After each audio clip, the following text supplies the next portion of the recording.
Imagine standing by the edge of a shimmering lake, the surface calm, reflecting the golden hues of the evening sun. To anyone passing by, it looks like a place of peace, a retreat for families, a destination for fishing, swimming, or boating. But hidden just beneath those waters lies a story most people have never been told. Beneath the still surface are entire town streets, homes, schools, churches, and businesses once alive with families, laughter, and dreams. These were not abandoned ghost towns. They were deliberately erased. Across the United States, more than 200 thriving black towns were drowned under man-made lakes and reservoirs. Their residents, many of whom were descendants of formerly enslaved people, had worked tirelessly to build safe and self-sufficient communities. They farmed their own land, educated their children, and created spaces where black excellence could flourish, even in an era of deep racial hostility. For a time, these towns stood as symbols of resilience and hope, proving that progress was possible against the odds. Yet instead of protecting these communities, powerful forces ensured their disappearance. Under the banner of progress and development, governments seized black-owned land through projects like dams and reservoirs. Entire neighborhoods were forced to relocate, often without fair compensation, and the towns were submerged, leaving no trace on the map. What looks today like a recreational lake may in fact be a watery grave for a whole community's history. This is not ancient history. It happened within the last century, shaping the landscape we live in now and influencing the racial wealth gap that persists today. Families lost more than property, they lost the chance to pass down stability, opportunity, and generational wealth. And what makes this story even more chilling is how little it is remembered. For decades, the silence around these drowned towns has been almost as deep as the waters that cover them. But silence cannot last forever. The past has a way of rising to the surface. And now, historians, archaeologists, and community leaders are uncovering the truth. By telling these stories, we honor the people whose lives and legacies were hidden away, and we confront the uncomfortable reality that progress for some was built on the destruction of others. If you are ready to learn about the forgotten cities beneath America, lakes, their triumphs, their tragedies, and the lessons they leave behind, then you have come to the right place. Stay with us as we dive deep into this untold history, because it deserves to be remembered, and it deserves to be shared. Before we begin, take a moment to like this video and subscribe to our channel. Your support helps us continue to uncover powerful stories that history tried to bury. Together, we can bring light to the past and ensure these voices are never silenced again. After emancipation, when the chains of bondage were finally broken, millions of African Americans stepped into a world that was still deeply hostile to their freedom. Yet despite the challenges, they carried with them a determination to create lives defined not by oppression but by dignity, ambition, and hope. Across the United States, in both the South and beyond, freed men and women came together to form entire communities that would stand as living testaments to resilience and self-reliance. These were not just settlements of necessity, but intentional places of belonging where families could thrive, where children could be educated, and where faith could be practiced freely without fear. The vision was not only to survive but to build something lasting, something that reflected their own values and dreams for the future. These towns often began with very little, sometimes nothing more than a cluster of wooden homes along a dusty road. Yet they quickly grew into vibrant, self-sustaining communities. Land was purchased collectively or acquired through homestead acts, and with every acre cleared, new opportunities arose. Fields provided food, small shops and markets allowed for local trade, and blacksmiths, carpenters, and seamstresses offered essential services that kept the communities thriving. Schools, often built from donations and staffed by teachers who believed deeply in the transformative power of education, stood at the heart of these settlements. Churches, too, were far more than just places of worship. They became gathering centers, schools, and meeting halls where strategy, mutual aid, and collective action could take root. These institutions formed the backbone of communities determined to carve out a space of independence in a nation still structured to deny it. The stories of these towns are remarkable because they reveal what freedom looked like when people who had been denied it for generations finally had the chance to define it themselves. Families who had been separated during enslavement reunited, often after years of searching, and in these new towns they rebuilt their lives together. Small businesses flourished as barbershops, bakeries, and general stores lined the main streets, creating an economy that circulated wealth within the community itself. For many African Americans, this was the first time they could directly experience the fruits of their labor without them being taken away. The sense of ownership, both of property and of destiny, instilled pride that was passed down to their children and grandchildren. Life in these communities was not easy. Of course, hostility from outsiders, economic barriers, and systemic inequalities loomed large, but the very act of building and sustaining these towns was a form of resistance and defiance. It was a declaration that African Americans could and would define their futures on their own terms. In places like Nicodemus, Kansas, Mount Bayo, Mississippi, and Black Wall Street in Tulsa, Oklahoma, the vision became reality. Thriving towns that stood as models of what collective determination and unity could achieve. Each brick laid and each field tilled was a reminder that freedom was not simply the absence of chains, but the presence of opportunity, community, and legacy. The creation of these towns was also deeply symbolic. In a country where laws and policies often sought to confine African Americans to cycles of poverty and dependence, these settlements became powerful counter-narratives. They challenged the stereotypes of the time by proving that African Americans could not only survive but flourish when given the chance. Every new schoolhouse erected, every church bell that rang on Sunday morning, and every market stall that bustled with life was a direct contradiction to a society that claimed otherwise. The resilience embedded in these communities radiated outward, inspiring others and planting seeds of hope for the generations to come. Perhaps most moving of all was the sense of unity that bound these communities together. Families shared resources, neighbors looked out for one another, and collective progress was always prioritized over individual gain. It was not uncommon for an entire town to come together to build a schoolhouse or repair a church roof. Each contribution, whether in labor, materials, or food, woven into the fabric of the community's survival. These acts of solidarity created more than just functioning towns. They built bonds of trust, kinship, and shared identity that could not be easily broken. Though history often overlooks these stories, they are central to understanding the full scope of what emancipation truly meant. It was not simply about being released from forced labor, but about the opportunity to create, to grow, and to establish something that could outlast the struggles of the moment.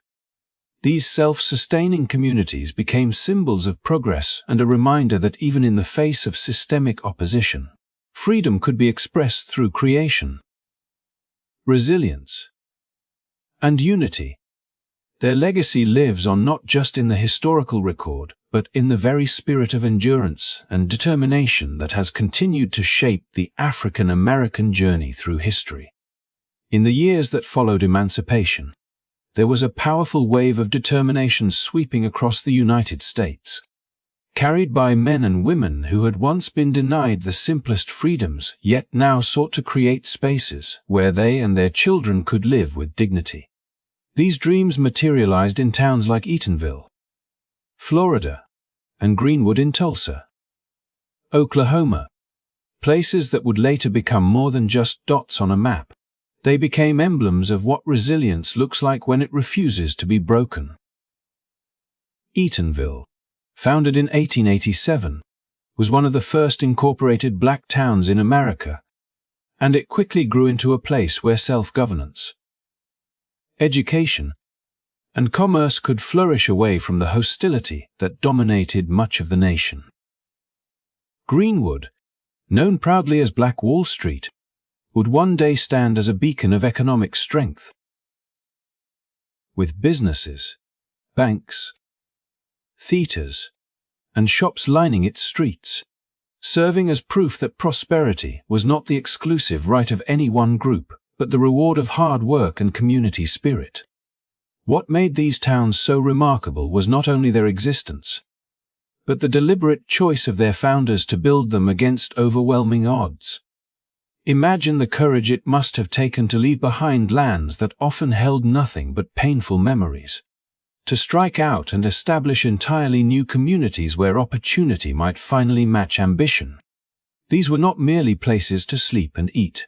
They were carefully cultivated environments where culture thrived, where young minds were nurtured in schools, where faith anchored daily life in churches, and where the economy was driven by black-owned businesses that circulated wealth within the community. The streets of these towns carried an atmosphere of hope that was infectious, because everyone knew they were part of something greater than themselves. They were building a legacy. Greenwood in particular captured the imagination of the wider world because it proved what was possible even within a society that had systematically excluded African Americans from financial and social mobility. Known as the Negro Wall Street by outsiders, the district buzzed with energy. From the barbershops and cafes to the professional offices of lawyers, doctors, and entrepreneurs, there were hotels, printing presses, and a thriving music scene that added vibrancy to everyday life. Eatonville, though smaller, echoed a similar spirit. It became not just a functioning town but a cultural touchstone, giving rise to figures like Zora Neale Hurston, whose writing immortalized the rhythms and stories of black life in America. Every corner of these communities told a story of what could be achieved when freedom was paired with vision and unity. These towns did not spring up in isolation. They were part of a wider network of thriving black communities across the country, each one reinforcing the idea that progress was possible despite external obstacles. Families built homes with their own hands, tilled land, and started businesses that would be passed down through generations. In these places, young people could see living examples of leadership, entrepreneurship, and creativity, lessons that no hostile law or discriminatory practice could erase.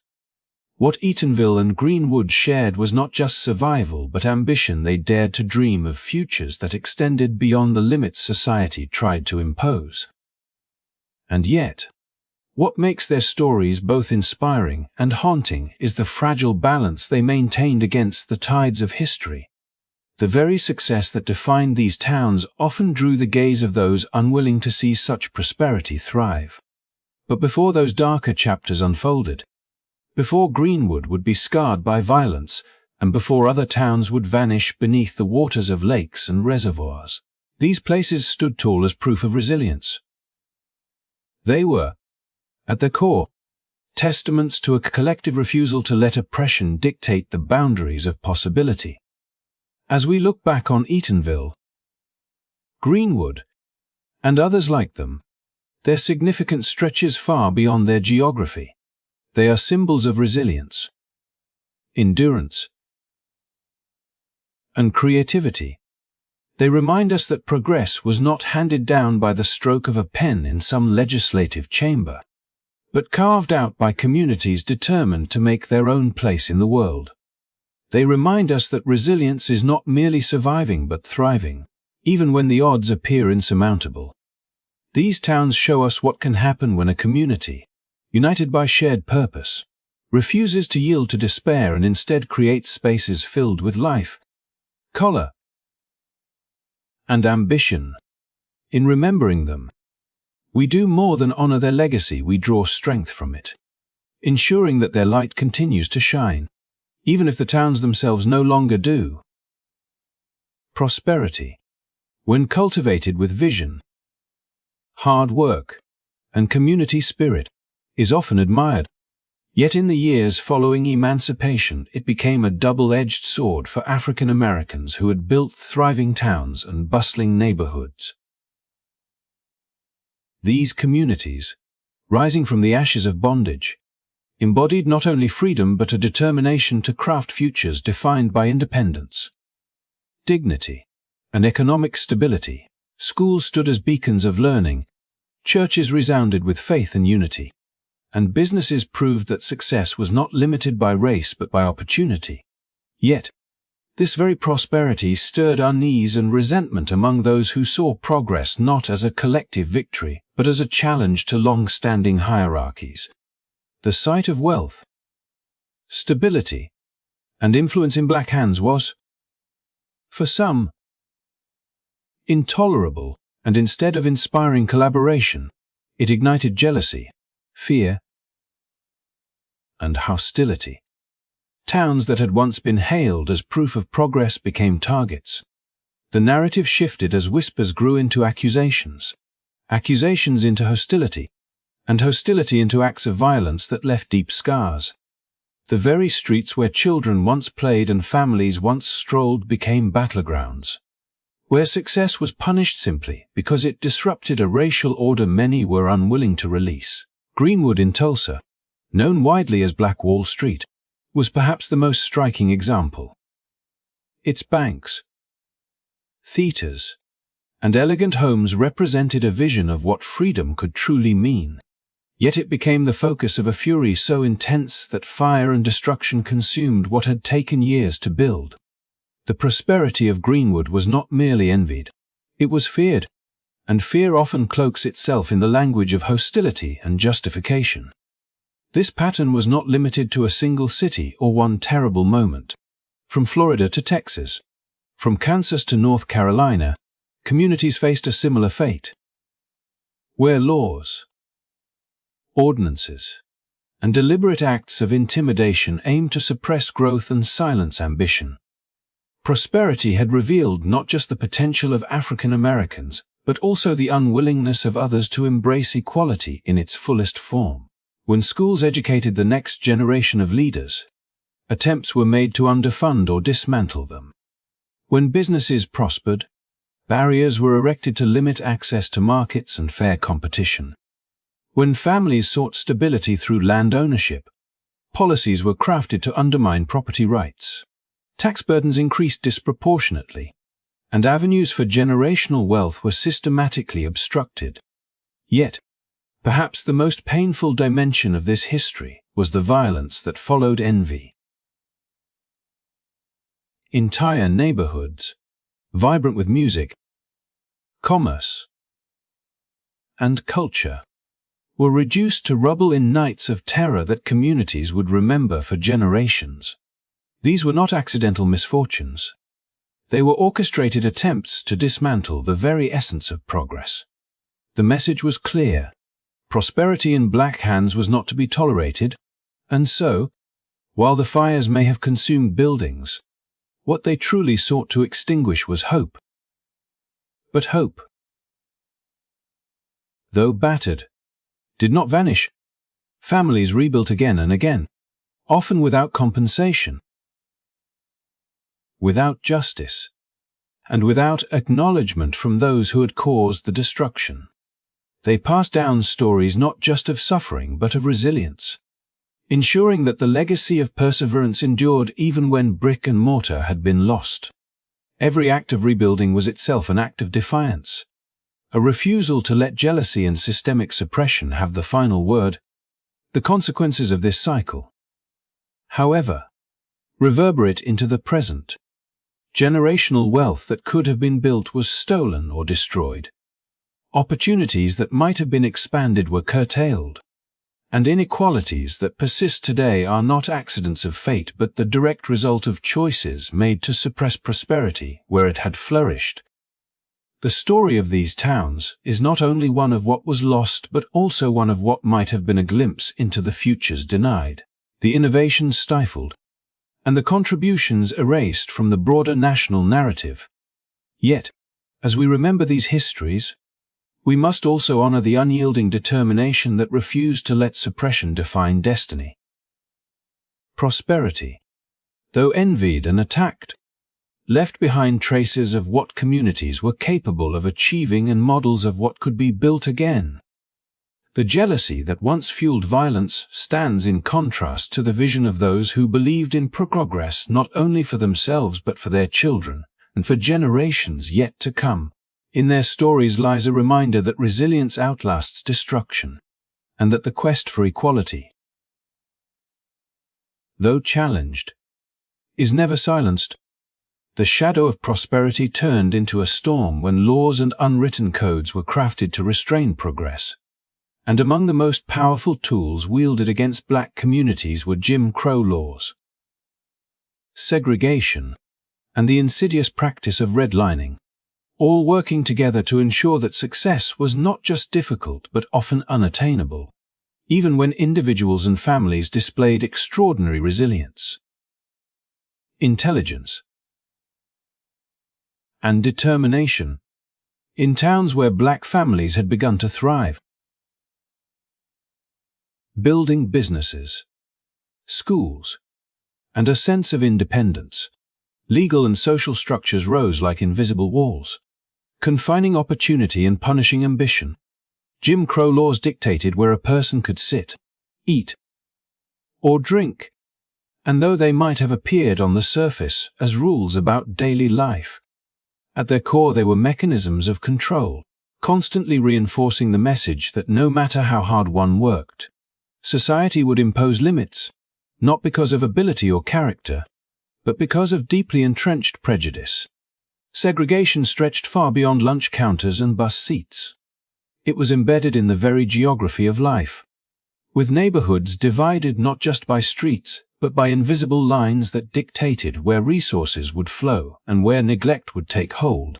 Schools designated for black children were often underfunded and overcrowded, not because communities lacked the will to educate their youth, but because policy ensured that they received less, making the dream of equal education a struggle fought generation after generation. Redlining then emerged as an even quieter yet more devastating force, a practice in which banks and government-backed institutions drew maps that literally marked certain neighborhoods in red, labeling them as risky investments simply because of the race of the residents. This meant that families who saved diligently and hoped to purchase homes, the most traditional path to building generational wealth in America, were denied loans, mortgages, and credit not because they lacked responsibility, but because the system refused to trust them with opportunity. While in other communities homeownership became the foundation of financial security, creating equity that could be passed down to children and grandchildren, black families often found themselves renting indefinitely, stripped of the chance to accumulate wealth or stability, trapped in cycles not of their own making. The cruel irony was that many of these so-called redlined neighborhoods were filled with strong, vibrant communities, places where families supported one another, where churches stood as pillars, and where businesses served as proof of resilience. Yet on paper, they were reduced to statistics that justified exclusion. These barriers were not accidents or oversights but deliberate strategies that maintained inequality, while allowing those in power to claim progress had been made. And yet, even within these walls, black communities continued to push forward, carving out joy, achievement, and identity despite the constant pressure. The creativity that flourished in music, the ingenuity that thrived in business, and the determination that echoed in classrooms revealed a spirit that refused to be extinguished. Still, the weight of systemic suppression was relentless, and while one generation might work tirelessly to secure a foothold, the next often faced the same battles under new disguises. When we consider the stories of towns that once thrived and the families that sought simply to live with dignity, we begin to see the pattern that history has often tried to blur. Prosperity was not lost because of a lack of effort or vision, but because barriers were intentionally built to redirect success and ensure that equality remained an elusive promise. This understanding connects directly to the towns drowned beneath water, the thriving places erased not only from maps but from memory. For those same forces of jealousy and control that targeted Greenwood or Eatonville found echoes in the policies of displacement and denial. The prosperity of black families was never invisible. It was recognized and, in too many cases, feared, prompting laws, violence, and financial practices designed to suppress it. The weight of Jim Crow laws, segregation, and redlining serves as a reminder that the obstacles were not simply individual acts of hatred, but carefully structured systems meant to preserve inequality. Yet within this story, there also lies a profound lesson about perseverance, because despite these walls, communities endured, and their legacy speaks to a determination that continues to inspire. The tale of stolen prosperity did not end with laws or quiet restrictions. It often erupted in violence that left entire communities scarred beyond repair. And among the darkest chapters in this history were the race massacres that swept across America in the early 20th century. Imagine neighborhoods where black doctors, teachers, entrepreneurs, and skilled workers had created spaces of pride and resilience, where children attended well-kept schools and families gathered in churches that stood as both spiritual centers and community halls. These were not pockets of poverty but vibrant districts that pulsed with ambition and self-reliance. Yet, for some, the very sight of black success was intolerable, and instead of celebrating shared progress, resentment brewed until it exploded into orchestrated destruction. The Red Summer of 1919 stretched across dozens of American cities. A wave of attacks where mobs descended upon black neighborhoods, torching homes, businesses, and places of worship, leaving behind smoldering ruins and shattered lives. It was not random chaos but a systematic targeting of thriving black districts. A reminder that even hard-earned prosperity could be violently stripped away overnight. 2 years later, the Tulsa race massacre became one of the most infamous examples of this tragedy. Greenwood, often called Black Wall Street, stood as a beacon of what black enterprise could achieve when given space to grow. With banks, hotels, theaters, and a bustling main street lined with successful businesses, Greenwood symbolized the possibility of economic independence and dignity. But in May 1921, jealousy, fear, and racial animosity ignited into an inferno as armed white mobs stormed the district, setting fire to block after block, reducing this jewel of progress to ashes. Planes were reported flying overhead, dropping incendiaries, as families fled in terror and countless lives were lost. Not only to the violence, but also to the erasure of records and the silence that followed. Survivors recalled burying dreams along with loved ones, while insurance companies denied claims, and local authorities looked away. These acts were not isolated. They were part of a broader pattern in which black advancement was perceived as a threat to the social order, and the response was swift and devastating. The massacres served as a brutal message that no matter how successful, no matter how law-abiding, prosperity in black hands could be met with fire and blood.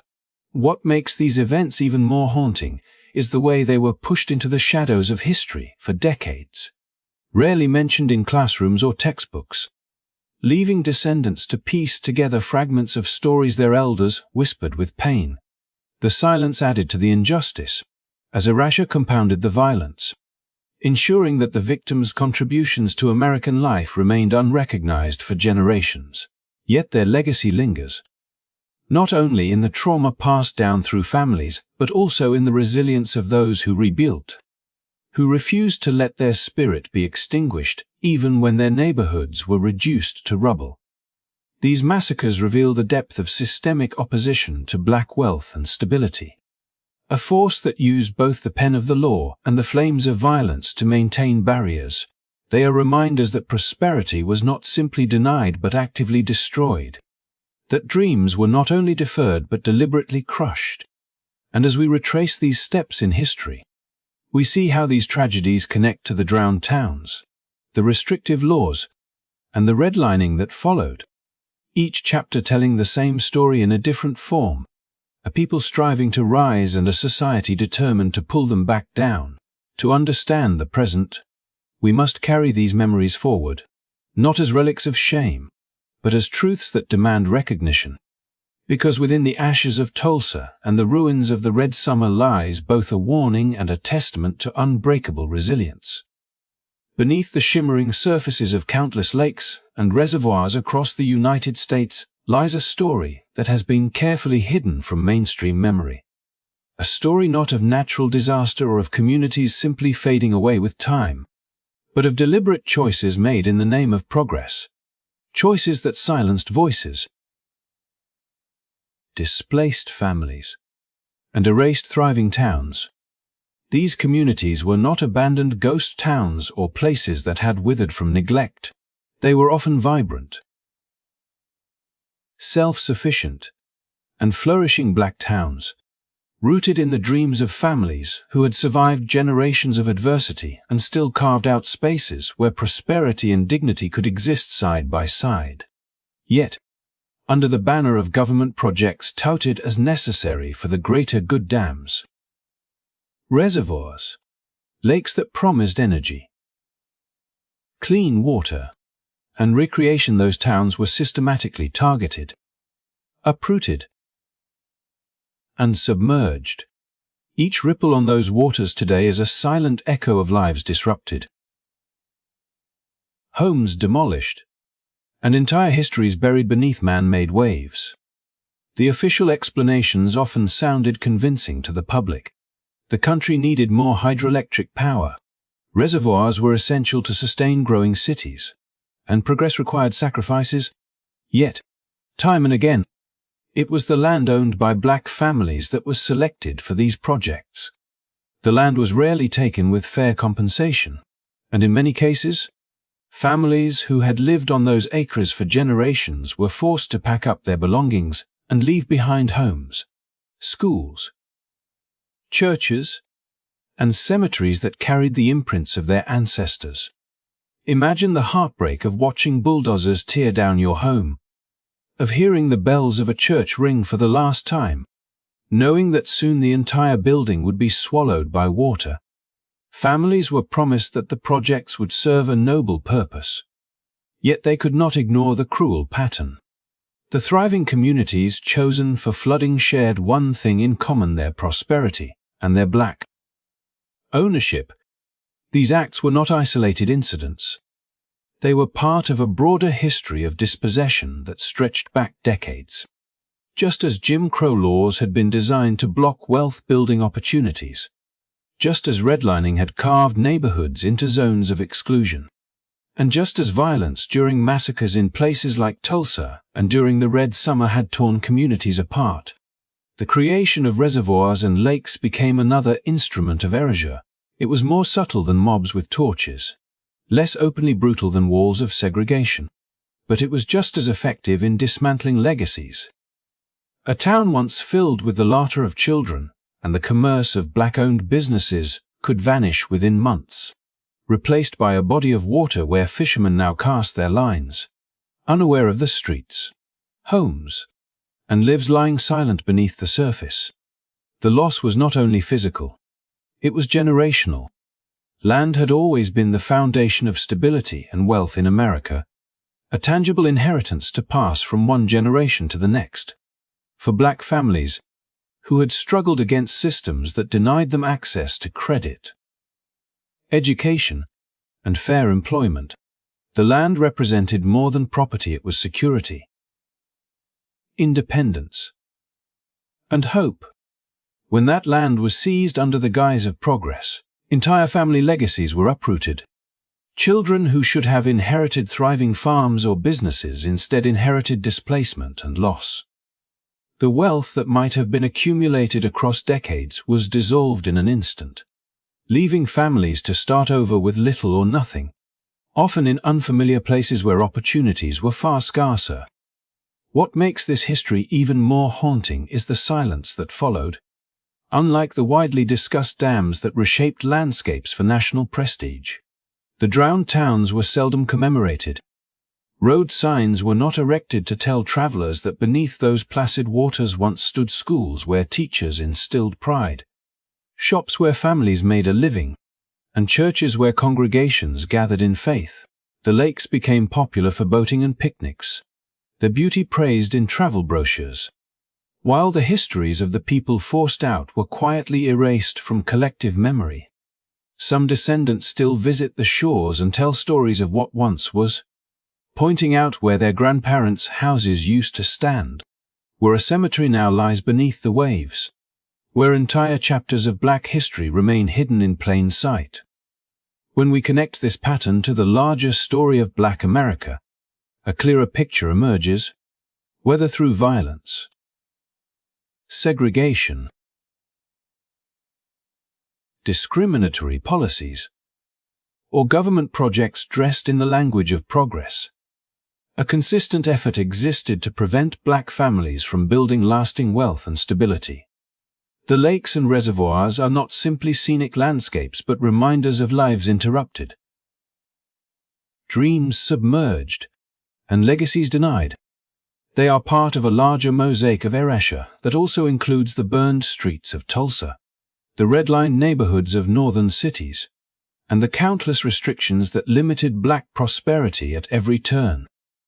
To tell this story is not to dismiss the benefits that dams or reservoirs brought to the nation, but to insist that we confront the costs, the human costs that were hidden in the shadows. The waters may have covered the towns, but they cannot silence the truth. By remembering, we honor the resilience of those who built thriving communities against all odds, and by acknowledging what was lost, we take a step toward ensuring that such erasure is never repeated. In the story of erased Black towns, certain names stand out not only because of what was lost but because of how deliberately the loss was carried out. And when we look at places like Oscarville, Georgia, Alabama, and entire regions touched by Tennessee Valley Authority projects, the picture becomes more vivid and painful. Oscarville was once a thriving Black community, built with hard work, resilience, and a belief that even against the backdrop of discrimination, safety and prosperity could be carved out of the land. Families farmed, ran businesses, raised their children, and fostered bonds of kinship and stability. Yet the events that unfolded in the early 20th century shattered that foundation. After racial conflict and forced displacement, the land where Oscarville once stood was flooded to create Lake Lanier, leaving thousands of acres of Black-owned farmland and homesteads buried beneath water. The physical evidence of lives uprooted now resting at the bottom of a recreational lake. The story of Van, Alabama, echoes the same pattern, reminding us that these tragedies were not isolated but part of a broader cycle. The construction of the Walter F. George Reservoir displaced countless Black families, often without fair compensation and with little regard for the cultural and generational wealth tied to that land. These were not just plots of soil, they were repositories of memory, of ancestry, of dreams that had been painstakingly cultivated since emancipation. When the government declared eminent domain, promising progress and modernization through the creation of dams and reservoirs, the cost fell disproportionately on those who had the least power to resist. It was not simply land that was submerged but schools, churches, cemeteries, and entire histories, erasing communities that had once thrived in defiance of great odds. The Tennessee Valley Authority, often celebrated in textbooks for bringing electricity, jobs, and infrastructure to rural America during the New Deal era, has another side to its story, one far less triumphant. Thousands of black families across multiple states in the South were forced off their land to make way for TIVA projects. This displacement was carried out with an efficiency that masked the human cost beneath the rhetoric of national progress. For the families affected, it was not about progress. It was about survival after losing everything. Land ownership had represented stability, freedom from the exploitation of sharecropping, and the chance to pass something tangible to future generations. Yet with the stroke of policy decisions, families who had worked tirelessly to secure these opportunities were once again cast into precarity, uprooted with little recognition of what had been taken. When we connect these stories together, a disturbing pattern emerges: each community uprooted not because it had failed, but because it had succeeded. Oscarville and those displaced by the TIVA had all built something meaningful despite systemic barriers, and yet their prosperity was never fully secure, whether through direct racial violence or through government-sanctioned projects.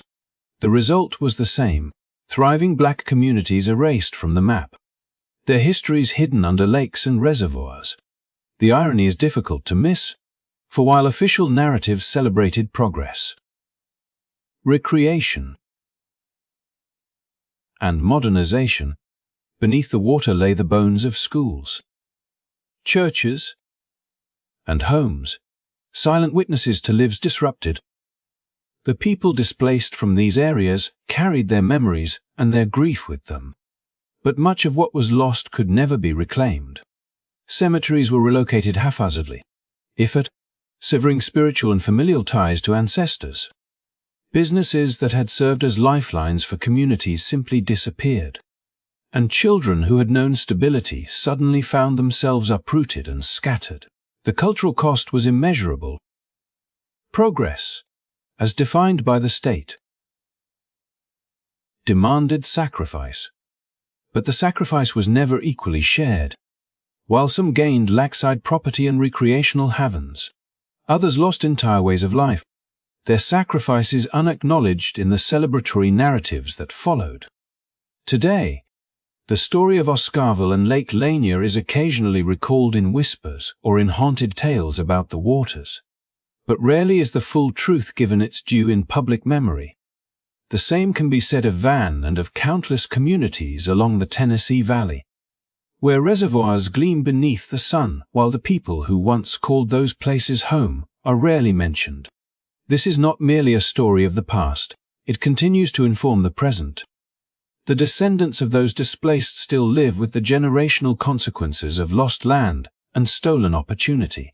With fewer resources to pass on, fewer roots to draw strength from, and a persistent reminder of how easily progress can come at the expense of the most vulnerable. The connections between these towns remind us that what happened was not random nor incidental, but a repeated pattern of erasure, one that linked racial violence, systemic neglect, and government authority into a chain of events that left deep scars.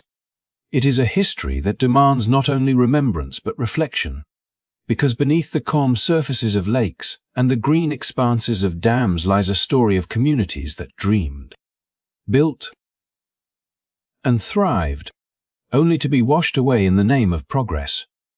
When examining the history of drowned towns and submerged communities, one cannot ignore the striking pattern that emerges when looking closely at who bore the greatest losses and who managed to avoid them. For as lakes and reservoirs spread across the United States under banners of progress and modernization, the burden fell overwhelmingly on black families and neighborhoods, while nearby white communities were either spared entirely or given more generous compensation that softened the blow of displacement. And this discrepancy was not coincidental but rather reflective of deeper social and political currents of the times. in place after place. Officials who planned these vast water projects had choices in where to draw the boundaries, which parcels of land to claim, and whose homes to demolish. And time and again the lines of water cut directly through the heart of black communities, erasing thriving towns and forcing families from the only ground they had ever called their own. It was not merely that progress demanded sacrifice. For in countless examples, sacrifice was not equally shared. Decisions were made that ensured one group would suffer disproportionately while another was protected or compensated in ways that allowed them to recover, relocate, or rebuild, while their black neighbors were left with little more than memories. Oral histories tell us of men and women who watched surveyors walk the land, who pleaded with officials not to take the homes they had poured their savings and labor into, who asked why their town, why their farm, why their church, when other land lay nearby that could have served just as well.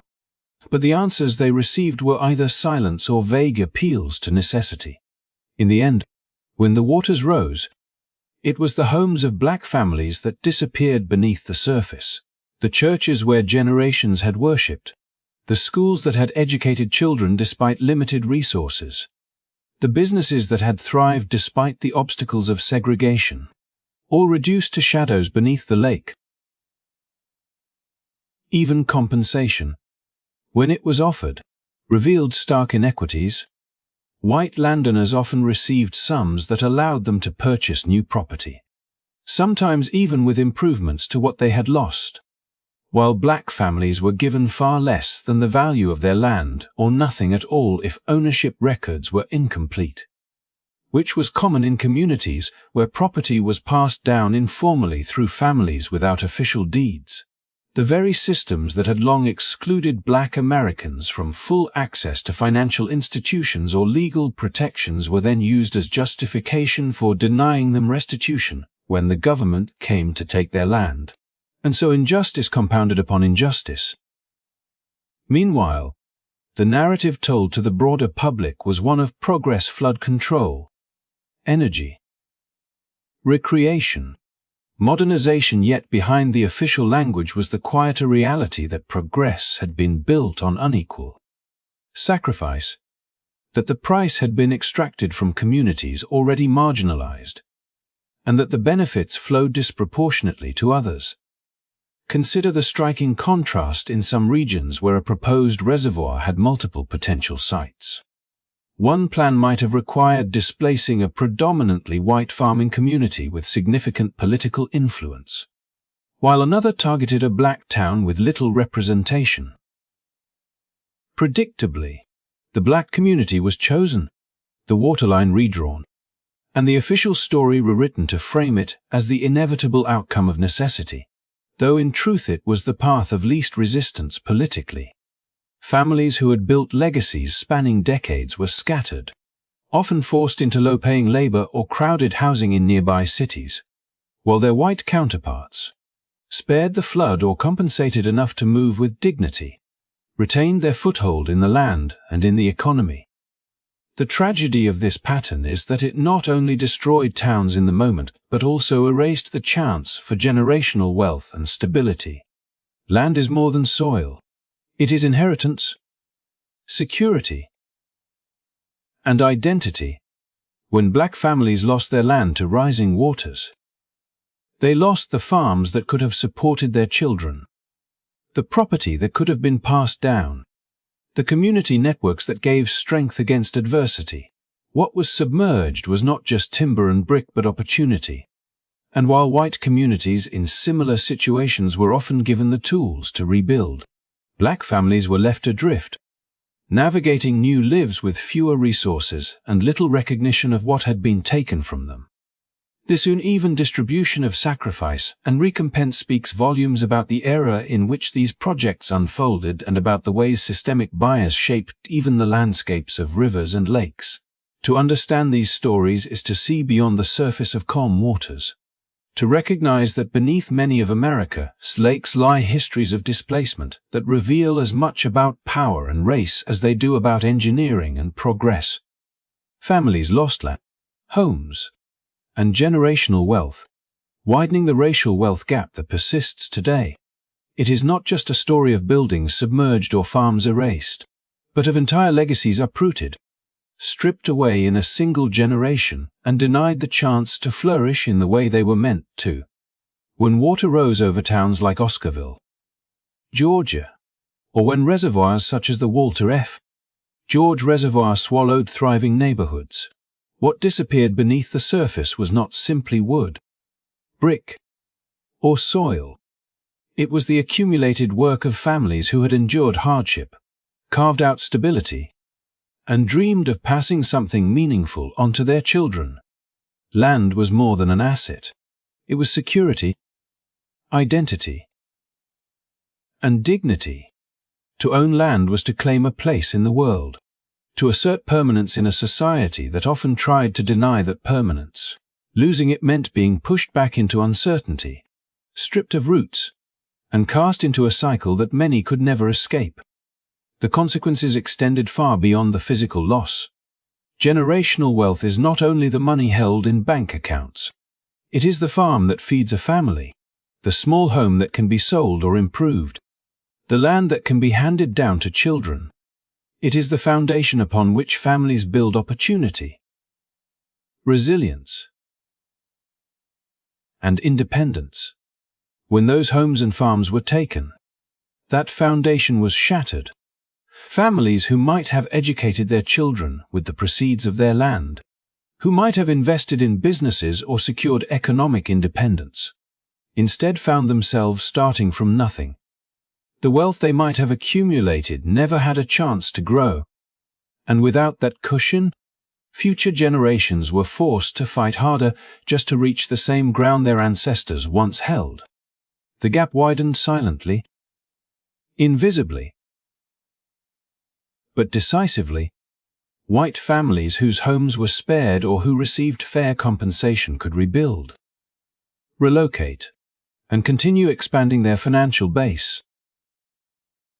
Black families, disproportionately chosen for displacement, often received little to nothing in return, leaving them without the means to begin again on equal footing.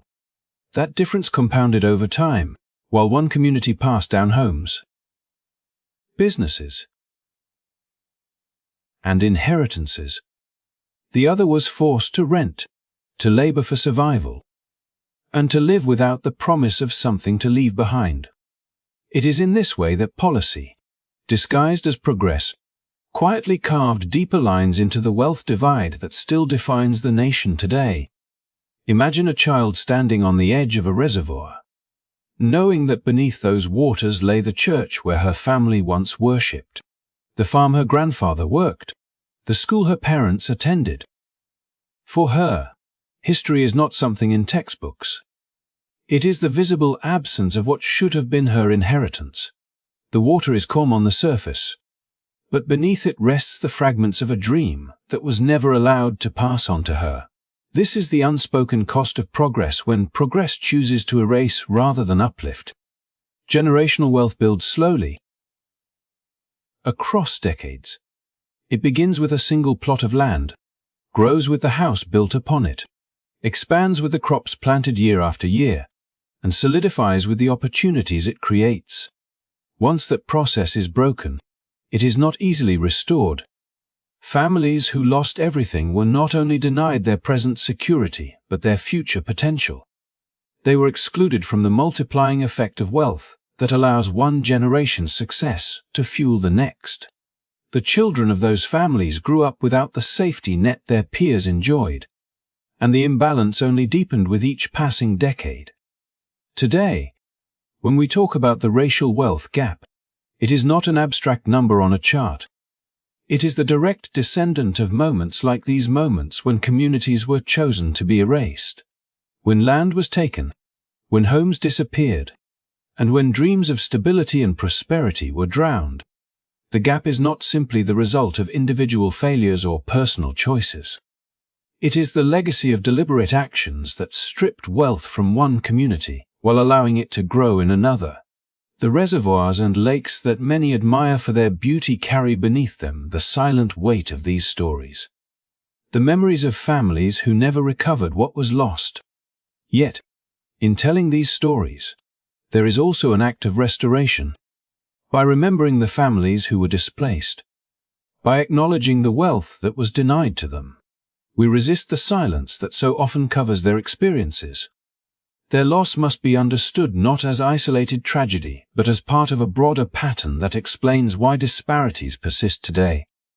It is only by facing these truths honestly that we can begin to imagine ways of addressing the inequality they produced. The waters may never recede, and the homes may never be rebuilt, but their stories remain vital. They remind us that progress without justice leaves wounds that do not heal on their own. They remind us that true prosperity cannot be measured only by what is built, but also by what is preserved, honored, and passed forward. And they challenge us to ask, what does it mean to build a future where no community has to fear losing everything simply because they were seen as expendable?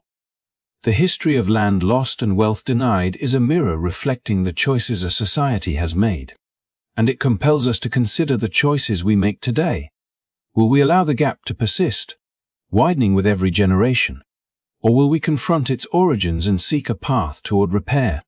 Families once stood on land they called their own, believing it would shelter their children and their children's children.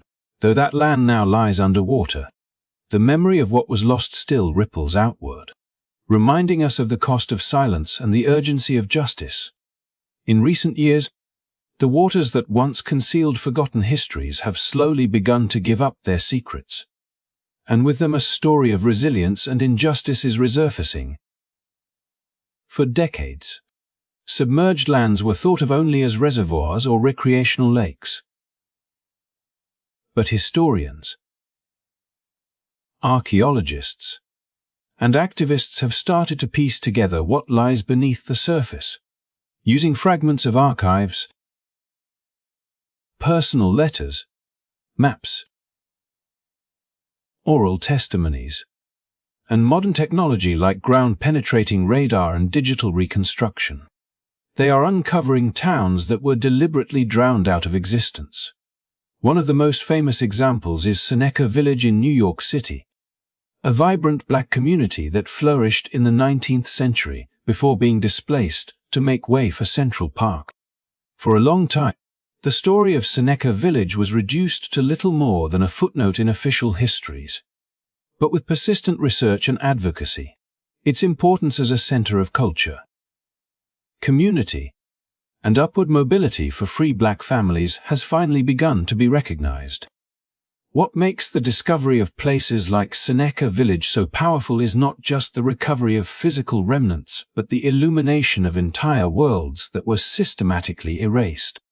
Through old census data, scholars have traced families who built homes, churches, and schools there, creating a foundation for generational stability that was cruelly uprooted. Archaeologists digging into the soil have uncovered shards of dishes, tools, and children's toys, humble artifacts that speak volumes about the rhythm of everyday life. For the descendants, these findings are not just about history, but about reclaiming dignity and truth, challenging the narrative that such communities never existed or lacked value. It is an act of restoration, piecing together a mosaic of memory that was broken apart by deliberate policy and indifference. Technology has amplified this work in extraordinary ways. Digital mapping has allowed researchers to reconstruct what vanished neighborhoods once looked like, layering old street grids over present-day landscapes to show how thriving communities were replaced by reservoirs, highways, or urban pockets. In some cases, sonar has been used to identify submerged structures beneath lakes created by dams, revealing outlines of homes, churches, and even cemeteries. These images bring the past into sharp focus, reminding us that beneath the calm surface of water or the manicured grass of a park lie hidden stories of families who worked, worshipped, and dreamed of a better future. Activists use these reconstructions not only for remembrance but also to advocate for public recognition. Plaques, museums, and educational programs that honor what was lost. The uncovering of submerged towns also resonates deeply with the broader story of how Black communities were often disproportionately targeted for displacement, whether by flooding, urban renewal, or eminent domain. Each rediscovered settlement adds weight to the argument that these were not isolated incidents, but part of a pattern that consistently undermined Black prosperity. By bringing these histories to light, scholars and activists are reframing the narrative of progress and development, showing that what was celebrated as advancement for some often came at the devastating expense of others. The story of Seneca Village stands alongside countless others, forming a powerful reminder that history is not neutral, but shaped by choices of who is remembered and who is forgotten. Equally compelling are the voices of descendants who now speak out about their connections to these submerged or erased communities. Some have traced their lineage back through genealogical records and discovered that their ancestors once owned land where lakes now glisten or skyscrapers now rise. For them, learning about the vibrant towns of their forebears is both heartbreaking and empowering. It deepens their sense of loss, but also strengthens their resolve to ensure that these stories are preserved and taught. Oral histories passed down through generations gain new credibility when paired with archaeological evidence, weaving together memory and material proof in a tapestry that defies erasure. The work of uncovering submerged towns has also inspired collaborations between universities, local communities, and grassroots organizations. Public archaeology projects invite residents, students, and volunteers to participate in excavations and documentation, making the process of recovery a communal act. Exhibitions, documentaries, and art installations breathe new life into the stories, allowing wider audiences to imagine what it must have felt like to see a cherished neighborhood vanish under rising waters or be bulldozed in the name of progress.